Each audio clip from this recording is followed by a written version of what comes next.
And welcome into the Skraby Show for November 5th, 2024. Thank you for being here with me on a Tuesday night. Appreciate everyone. We'll get to the roll call in just a little bit. You can watch on YouTube if you want. Just go to YouTube, search 97.3 The Fan.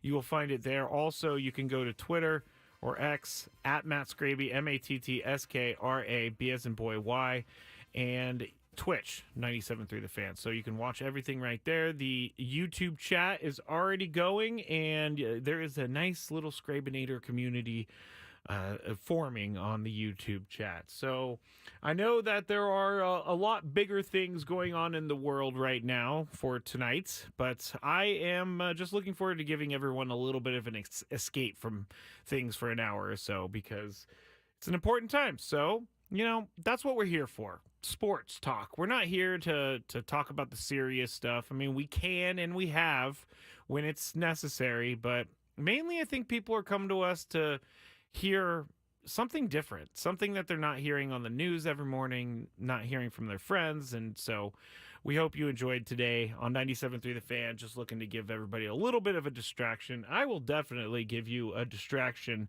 tonight. That is for sure, because I have a lot going on in the show. We're going to have the news of the day here in just a second. We're going to talk about a little about Joe Burrow later.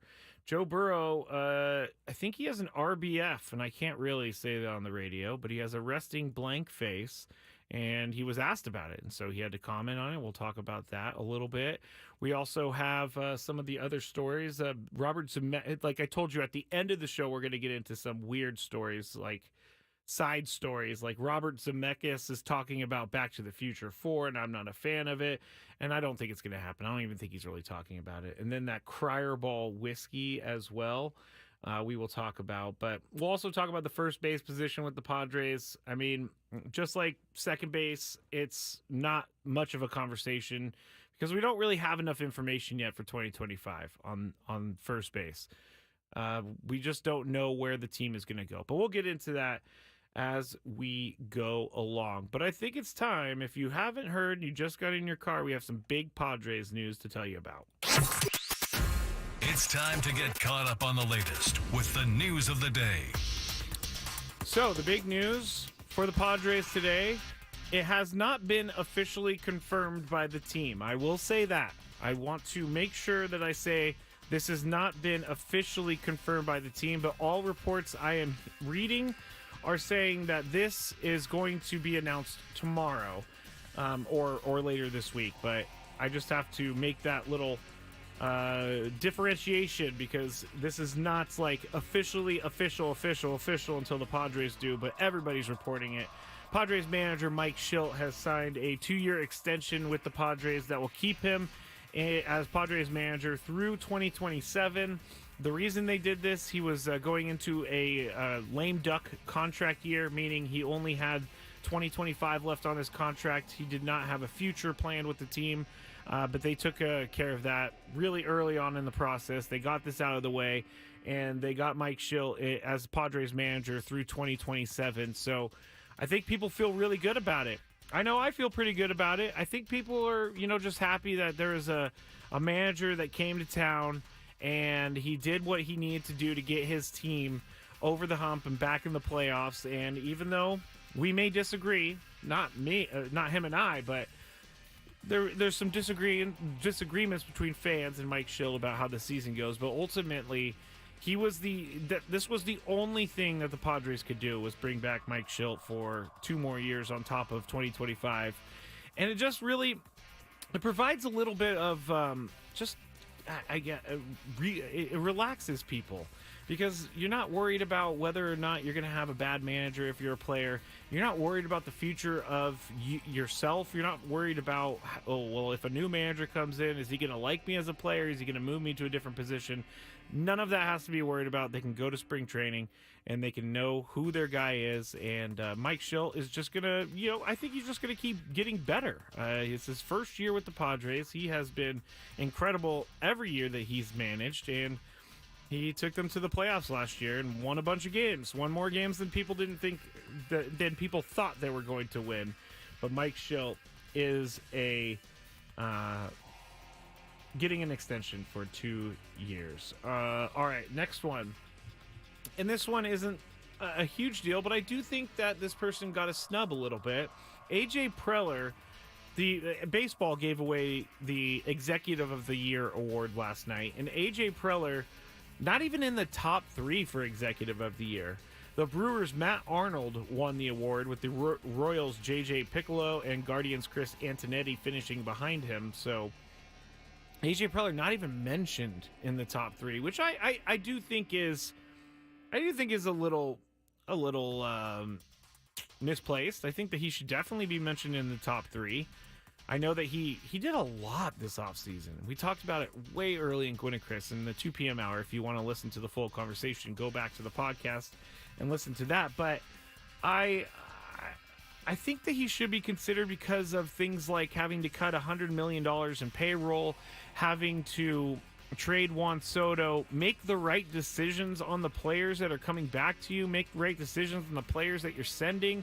Then he can go into turning Drew Thorpe, who came with Juan Soto, or came for Juan Soto, turning Drew Thorpe into Dylan Cease. And then you got a rise, and then the deadline moves of Jason Adam, Brian Hoeing, Tanner Scott. I think what AJ Preller did this year is one of the better jobs in baseball. And I don't know if he should have won, but I definitely think he should have been mentioned in the top 3. And here's what the article I was reading said about what people are saying around the GM meetings, which are taking place in San Antonio right now. Quote, Preller had a strong case to win it.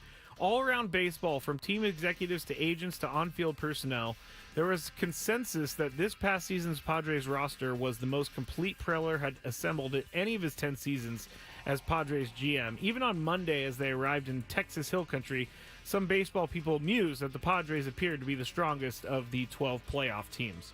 So all 30 executives vote on this award, and I think it's kind of, sort of, a little bit of a favoritism thing. I don't think AJ Preller's... I don't know this for sure, but we've talked about how AJ Preller has, rubbed people the wrong way through the years.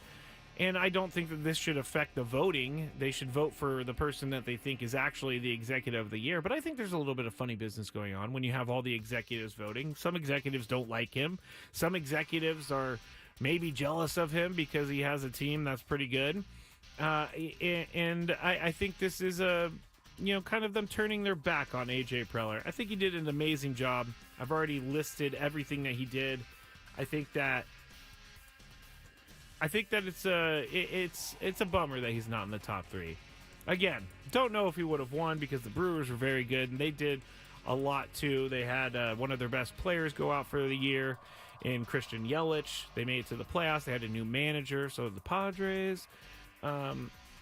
So I guess people just aren't thinking that AJ Preller is as good as we think AJ Preller is. Final news story. I guess there's 2 more news stories, but these are kind of small news stories. But Skip Schumacher, former Padre coach, former Marlins manager, has accepted a job with the Texas Rangers, and he is going to be in the front office with Chris Young. And so that is where he's going to be for this next season. He's not going to go from manager to manager, but I don't know. I guess that would be something that's in the future if he wanted to manage again. He already has the experience. He led the Marlins to a playoff. Last year, the entire team was basically auctioned off, so he didn't have a lot to work with. And I think Skip Schumacher will be a manager again one day. I think that he has the makeup for a manager. And it's not easy to get your team to play the entire season as hard as they do day in and day out when you're a losing team and when you got guys being traded away. So he kept that team somewhat competitive. They were playing until their last game.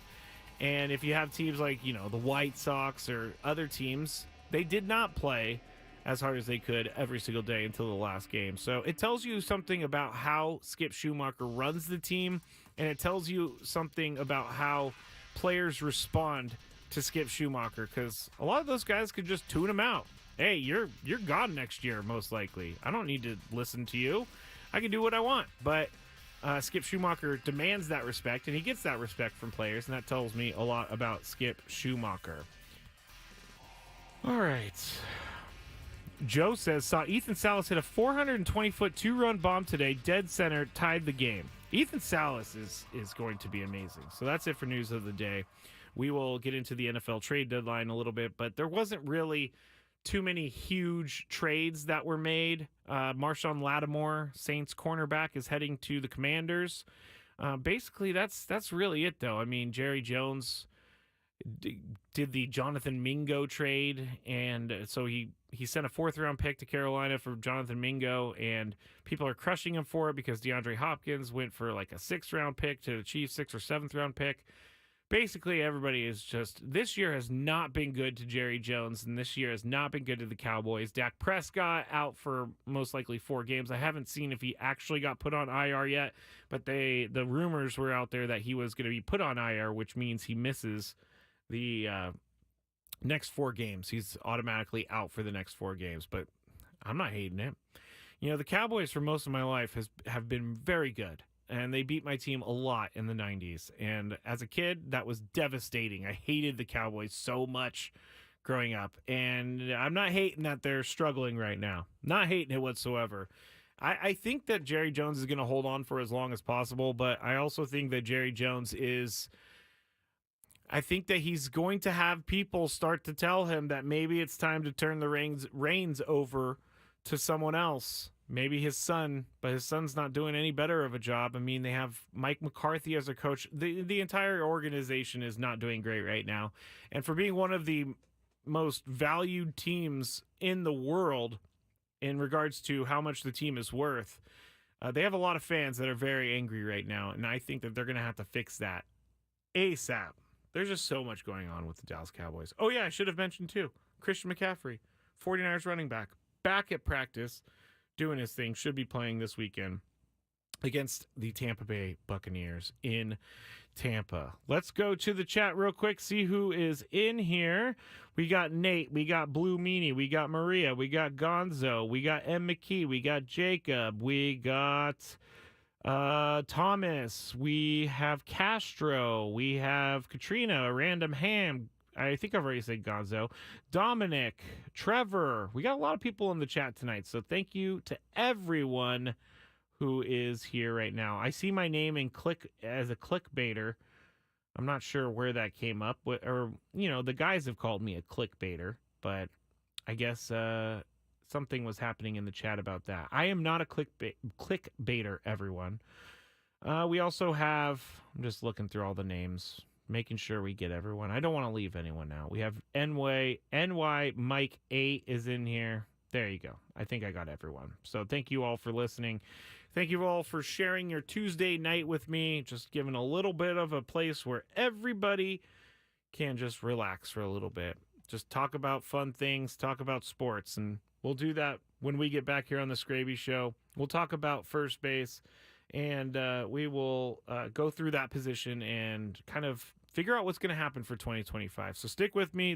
That's up next when we get back on the Skraby Show on 97.3 The Fan. Skiers.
Welcome back into the Odyssey Palace, 97.3 The Fan. The Skraby Show, I'm Matt Skraby. Follow me on social media at Matt Skraby, MattsKraby as in boy, Y. We're going to get into the first base situation with the Padres in 2025 here shortly. Again, it's going to be a short conversation because we need more information on it. But one of the things I wanted to bring up before we went into it is the Braves. Now, the Braves had actually a really, really good season for how many injuries they had on their team. I mean, Ronald Acuna Jr., Spencer Strider out early on in the year. They still ended up making the playoffs, obviously, against the Padres. They went home a little bit early, but they did announce today that they do not expect Ronald Acuna Jr. or Spencer Strider back for the 2025 opener. And that's kind of brutal for them, but at some point they're going to get that little boost from Spencer Strider and Acuna coming back, kind of like when Fernando went out with his injury last year. It was a boost when he came back to the team. Darvish was out, and then he came back. It was a boost. So Braves are going to get a boost, but this Spencer Strider and the Spencer Strider was one of the better pitchers 2 years ago, and so it's kind of unfortunate that he ended up having to get Tommy John and that he's going to be out for a little bit longer than we all think he's going to be out, because he's a great pitcher. But you throw that hard, it seems, I guess I'm not a pitcher, so I can't really say. I don't know how it feels to throw a 98-mile-an-hour fastball, but it seems like the harder you throw, the more injury you're opening yourself up to. And Spencer Strider, unfortunately, tore his UCL, and he had surgery on April 12th to repair his pitching elbow. And then Ronald Acuna Jr. tore his ACL on May 26th, and he had surgery on June 6th. Here's you know what? I think I'm going to preview my daily gripe. We're going to talk about this daily gripe a little bit later. It just came to me. I'm pushing off the other daily gripe because this daily gripe really does bother me after going through what I went through. I'm just writing it down real quick. There we go. Just making sure I don't forget. As you heard earlier on the show, I have to send a reminder for everything, and I had to set a reminder for something coming up next April. Listen to Inside San Diego Baseball, Sam Levitt, Wednesdays from 7 to 9 p.m. right here on 97.3 The Fan and on our YouTube page. Sam will talk all things Padres baseball and keep you up to date on the latest hot stove rumors. That's tomorrow, everybody. Sam Levitt, Inside San Diego Baseball, debuting tomorrow night. We will be talking to Sam Levitt on the Skraby Show before he goes into his Inside San Diego Baseball. So hopefully he's got some, good stuff to talk about. We definitely have taken all the news for him today, and so hopefully some more news breaks tomorrow. But Sam, of course, is always going to do a great job. Nate Taylor says, ADHD is hard, Skraby, for sure. Yes. I don't know if anybody else is like this, but I'm definitely like this. Someone asked me the other day why I never text him back. And it's not that I don't text him back, but like I'm not kidding. I go to my phone to text someone, I write it out, and I don't send it. And then I realize, why didn't they respond to me? And then I go back into it, and I didn't send the text to begin with. So it's like shiny objects everywhere. Look over here. I have a hard time. Prioritizing things in my mind, or at least what's the word I'm looking at? I have a hard time organizing things in my mind. I couldn't even find the word organize. I got a lot going on up here. So yes, ADHD is hard. Gonzo says, "Why do you think we're here, Scrapes? You're here for this. You're here for my ADHD crazy nature. And I can give you that. I can 100% give you that every single night. I am not lying about that. Now, I'm trying to stall because first base situation with the Padres for 2025 is basically two things. Jake Cronenworth or Luis Ariz, assuming he's back with the team. Now, there are other things out there that you can rely on. Obviously, a trade that AJ Preller can make to bring a first baseman in. You can sign Pete Alonso if you want to, but I don't think they're going to do that. He's going to be very expensive, and I don't really think that's a step up in the defensive first baseman category. Now, obviously, it's a step up at the plate because he can hit a ton of home runs, but Pete Alonso is not going to be coming to the Padres, I don't think. And if you are looking at first base, I don't know if you're going to fill first base. I don't know how you do that without really upsetting the rest of the infield, because you're probably not going to move Jake Cronenworth from first to short. And it doesn't seem like the Padres want to move Xander from second to short full time. So there's a lot of things that have to fall in place in my mind about this before we can really talk about the first base position. But like we talked about with second base and Jake Cronenworth being, a good second baseman, I'm talking offensively, in regards to other second basemen, he is way behind in the first base metrics offensively. And it's because he's not a major power hitter, and he doesn't traditionally fit the first baseman's role that we've come to know and love over the years of Major League Baseball. But I don't think that you have to have a traditional first baseman. I don't think that you have to have a traditional anything. I think you can build your team in a way that there are different pieces that work different ways. And if you're not getting the slugging first baseman and you have a guy who's a contact hitter first baseman, then you build around that. You do what's best for your team. And it's something I think that the Padres really need to figure out this coming year, because Jake Cronenworth is not a true first baseman. Now, he could play anywhere in the field, basically. I mean, he could probably play outfield, but he can play all of the infield positions, which is extremely valuable. He cannot play catcher, I should say that. But I would like to see him using his skills elsewhere and getting a true first baseman there. Again, not someone who's a traditional first baseman, a true first baseman. And I think we are going to be talking about this position heading all the way into spring training unless AJ Preller makes some big trades.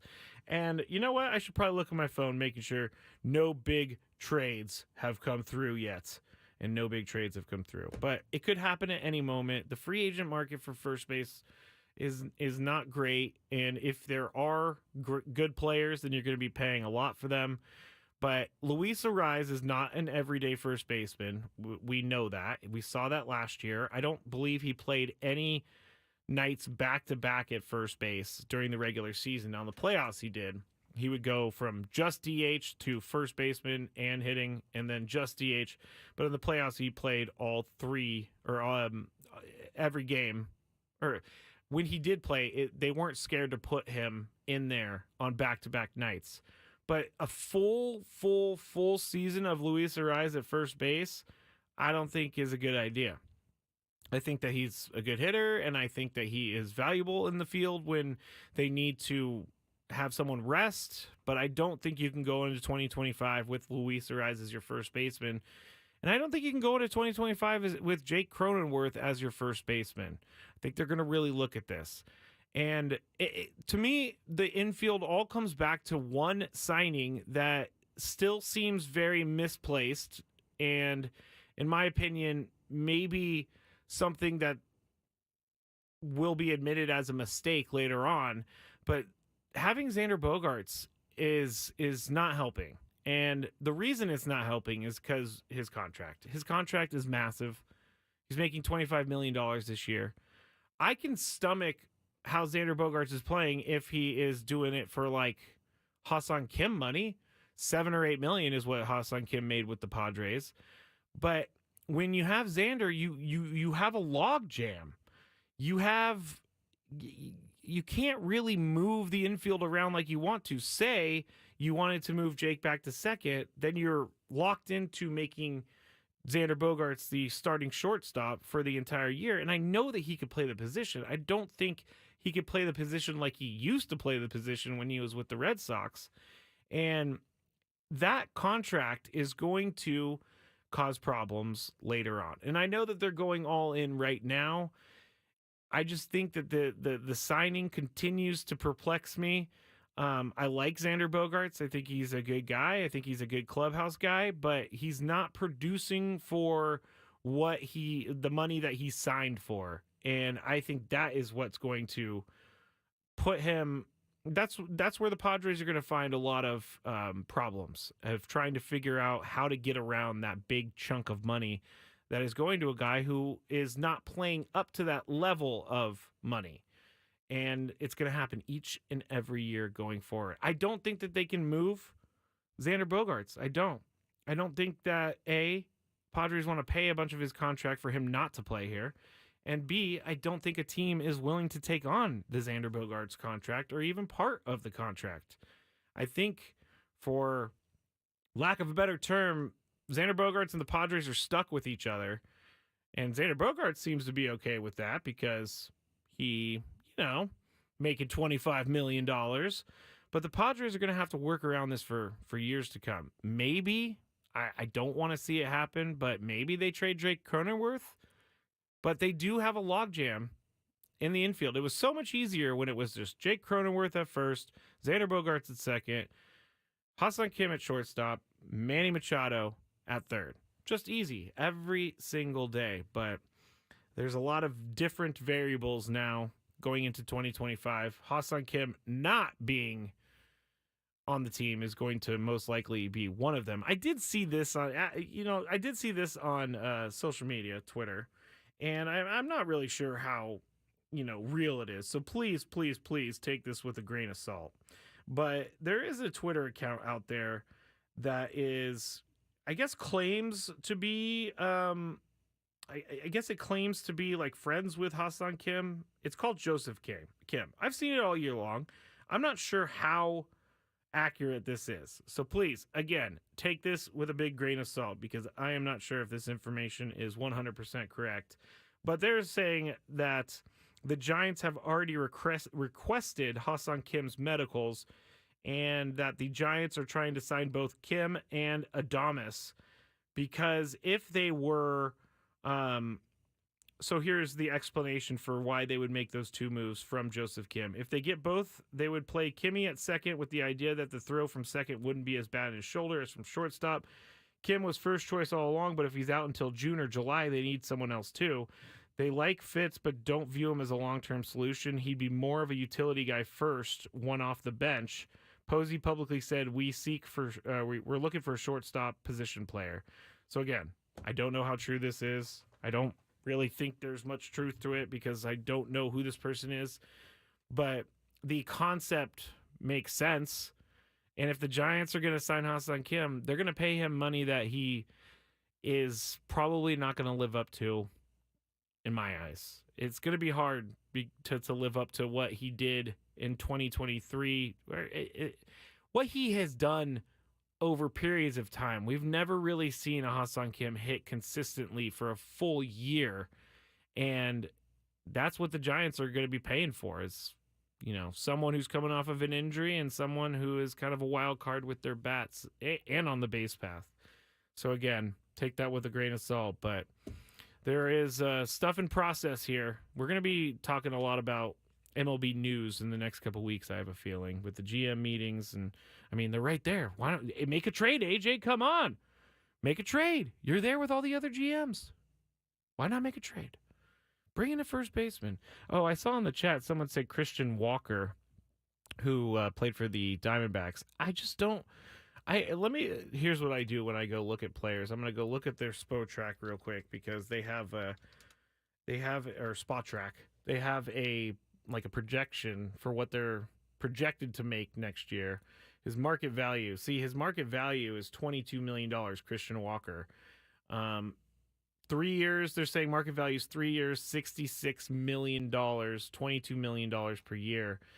I don't know that the Padres are going to be spending that money for a going to be 34-year-old Christian Walker. He's good, though. I'm not saying that he's bad. I think he made a lot of money for himself, but he's been doing last year he made $11 million. So now he's going to get that big free agent bump.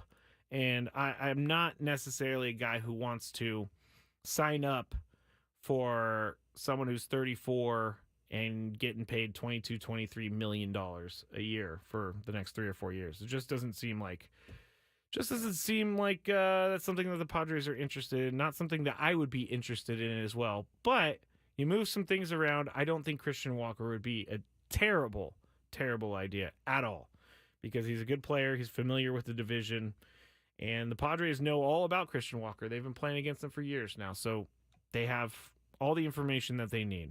All right, I need to get to break. When we get back, we're going to talk about Joe Burrow and his RBF face. We're also going to talk about Back to the Future 4, and I just came up with my daily gripe, so we'll talk about that when we get back here on the Skraby Show on 97.3 The Fan.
Final segment here on the Skraby Show, 97.3 The Fan. We've talked about AJ Preller not winning Executive of the Year and the haters not voting him in the top 3. We've talked about Mike Schilt getting an extension with the Padres for another 2 seasons, so he'll be through 2027 as the manager of the Padres. So that is the news of the day. And we're just going to have a couple little fun stories here to finish out the show today. And Joe Burrow. Joe Burrow has had an interesting year. He's had an interesting couple years. He's up and down. But apparently, I haven't watched enough Bengals football here recently to know this. But apparently, social media in Cincinnati is abuzz with Joe Burrow's disposition and demeanor.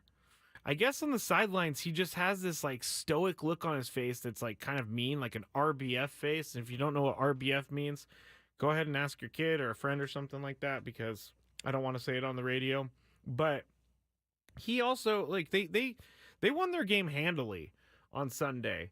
And he even said after the game, Joe Burrow said that, you know, there's not really much to be excited about because it's just another game that they won type of thing. And he wasn't allowing himself to celebrate the win. So people were like, man, lighten up a little bit. And he said he knows that he is somewhat like that. And he said that the nonverbal expressions are a part of his growth as a leader. Quote, maybe I could have not let my emotions show quite as much, but it's also something that I've tried to do more. And I know people in the locker room have wanted me to do a little more, whether good or bad. But I can't show my emotion positively, and then when things don't go well, not let that be known as well.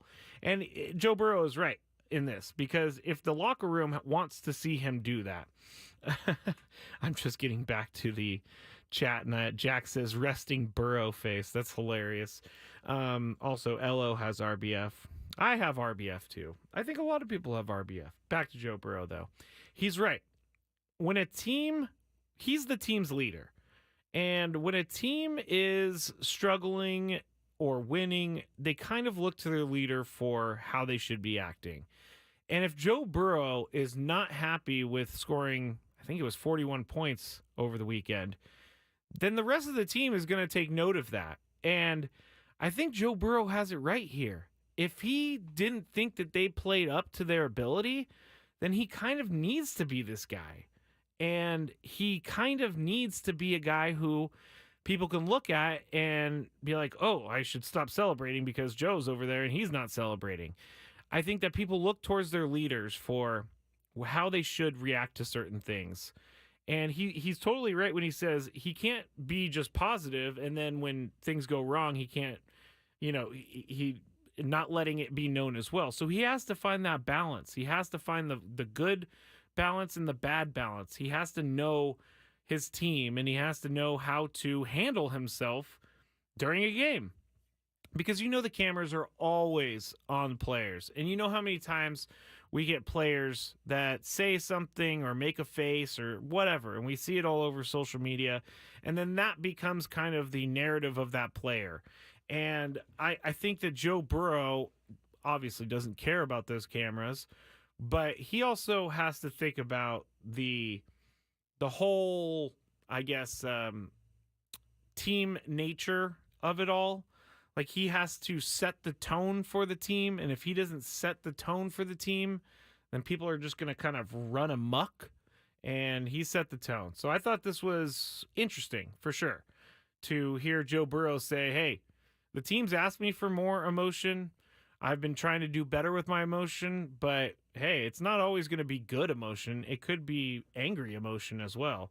And I think people can learn from that. I know that I, over time, have been called a sore loser.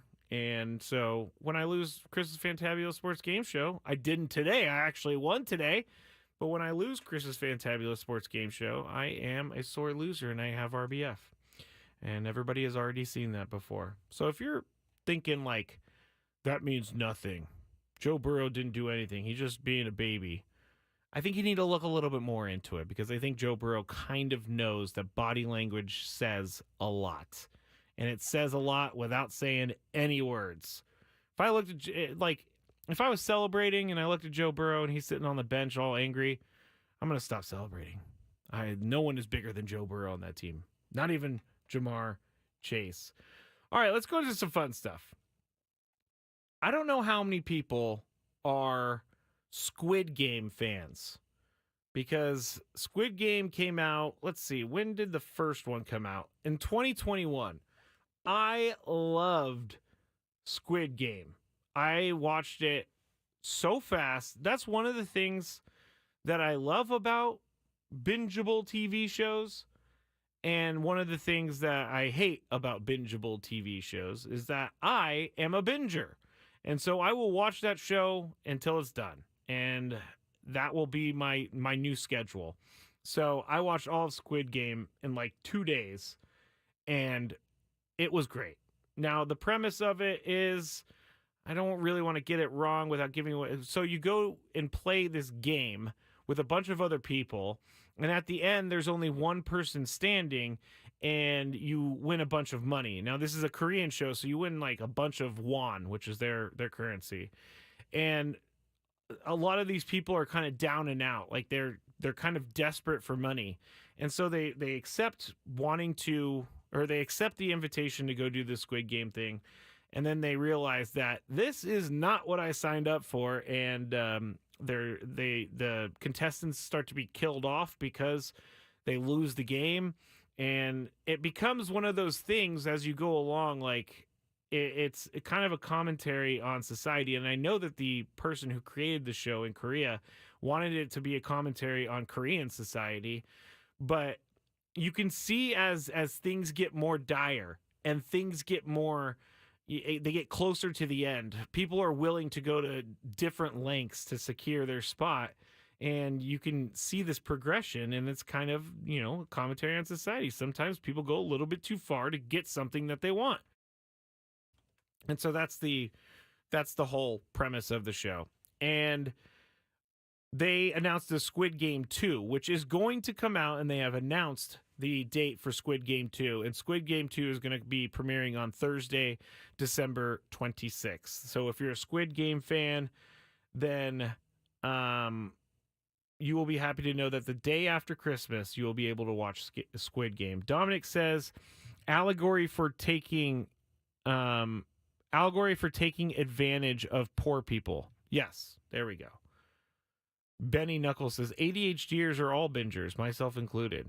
Yeah, we are. And I try not to do that anymore. I was definitely worse at it when I was drinking, but if you missed it, ADHD is like my middle name. I just go all over the place, and some days it's worse than others, and today it has been really bad. Jack says Parasite is better. I watched Parasite. I kind of was bored by Parasite, but I understand why you think it was good. But Dominic's right. It's an allegory for taking advantage of poor people, because you put a bunch of poor people. I couldn't explain the whole thing, but rich people start watching, blah, blah, blah, blah, blah. They had an actual game on Netflix, Squid Game. Like, people came and played this real game. I don't know if you liked it, but I definitely liked it. I'm a big Squid Game guy, so I wanted to make sure we talked about Squid Game, and it coming out on December 26th. All right, let's go to the story I've been promising everyone, and that is Back to the Future movies. I am a huge Back to the Future fan. Maybe 2 years ago, I was doing the Back to the Future thing and I was researching all about Back to the Future, and I found out all these cool things about Back to the Future. Like, they started filming the movie with a different actor that wasn't Michael J. Fox, and when they realized it wasn't working, they ended up like reshooting all of his scenes and kind of not telling them that he wasn't in there anymore. And then they signed or they hired Michael J. Fox, so they had to like ditch some of the scenes that they already had. But Back to the Future 4 is always something I've thought about. Like, would they ever do one? Because, we haven't seen any Back to the Future movies for a long time. And Robert Zemeckis, the director of Back to the Future, says that Universal Pictures is checking in with him all of the time to make a fourth Back to the Future movie. And Robert Zemeckis says no every single time, unless he can do one thing with the movie, which I'm so happy that the movie studios are not allowing him to do. And I'm okay if we don't get a Back to the Future forever, if they stay away from this. But Robert Zemeckis wants to make Back to the Future 4 a musical. Now, I have no idea how you turn this into a musical. I'm sure they can, obviously. But he said, quote, every 6 months they ask him about this. And again, it was, an exaggeration. But he said, I would like to do a musical. And they immediately say, no, I floated that out to the folks at Universal. They don't get it, so there's nothing I can do. I can tell you right now, it wouldn't be a good movie. I'm not a musical guy. Like, if you start singing in the middle of the movie, I'm out. And I heard this new Joker movie with Joaquin Phoenix and Lady Gaga is basically a musical. I don't get how you can make Joker a musical. It kind of bothered me. This is not my daily gripe, but like, don't ruin movies by making it a musical. Now, if it's a musical and you go into it like it's a musical, that's fine. I don't really want to bash people for liking musicals, but I just can't get behind it. Katrina says Back to the Future is on Broadway now as a musical. I did not know that. Thank you very much for letting me know. So maybe they can do a musical. We'll not be going to see that. Although Broadway is pretty fun. I went to one show a long, long, long time ago. Now, before we get to the Daily Gripe, another story. Fireball introduces Cryerball. And I had to make sure that this wasn't like a April Fool's joke and they were just trying to, pull a fast one on me. Because this sounds, A, it doesn't sound legal. And B, it sounds like it sounds awful. It sounds disgusting. So Fireball, if you don't know, is like a cinnamon whiskey. Even I have tried Fireball back in the day. It wasn't bad, I gotta say. But I wasn't drinking Fireball. It was kind of expensive. But what they want to do is they want to... Fireball is going to send workers to three football games here coming up. November 10th, the Eagles and the Cowboys. November 17th, the Packers and the Bears. And November 30th, the Auburn Tigers against Alabama Crimson Tide. They're going to wear a Fireball tier collector uniform. And as teams leave the stadium, or fans leave the stadium, and they have lost the game, they're asked to give their tiers to the Fireball people. And the Fireball people are going to gather the fluids through the use of sealed jars and teardroppers, which will be sterilized and limited to one per person. The jars will then be transported and undergo a months-long process of sterilization and distillation before ultimately becoming Cryerball. I'm not kidding. They are going to put tears, real human tears, into this whiskey. I really don't know how they can do that, but I still don't even believe that this story is real. But they're really embracing this Cryerball thing.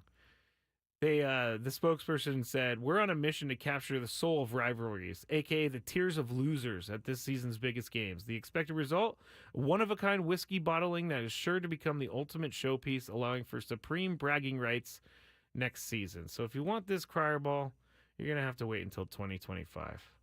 Jack says it sounds good. Ugh, that is not my favorite. Ugh. Crier, you really want tears? It's ridiculous. Tears in your booze? I don't know how you people can do that. I really don't. What's annoying Skraby today? Let's find out. It's time for the Daily Gripe. All right, the Daily Gripe for today. And thank you to everyone who stuck with me here for everything tonight. Appreciate you sharing your Tuesday night with me. But my Daily Gripe is something I came up with earlier in this very show. And with all the different baseball players getting surgeries and getting surgeries so quick, my Daily Gripe is that it doesn't matter how badly I'm hurt. I had to wait for surgery for a long time. These guys get surgery in like 3 days. It must be so nice to be a professional athlete. You don't have to wait in the doctor's office lines. You don't have to do any of that. Shohei Ohtani hurt his shoulder last week. He's already getting surgery or got surgery. Spencer Strider got surgery like 5 days after. Ronald Acuna got surgery 5 days after. I would like next time my shoulder hurts because I got shoulder surgery on June 10th of this year. And I would like for next time it not to take me about 2 years to convince them that the surgery is the right option. And I've heard this goes for every place. They do not want to give surgery or do surgery, and I understand why they don't want to do surgery for no reason, but I would not like to have to wait 2 years. I want to be like Shohei Ohtani and get my surgery 5 days after I tell them that everything is hurting. So there's my thing. Athletes already have it great enough. Why do they get better health care than us? That's my final thing for the night. Thank you to everyone for being here. We will talk again tomorrow. Sammy Levitt's going to do his Inside San Diego Baseball show at 7 p.m. He'll join us here on the Skraby Show before that, but we will be back tomorrow for a full day of fun on 97.3 The Fan. Good night, everybody.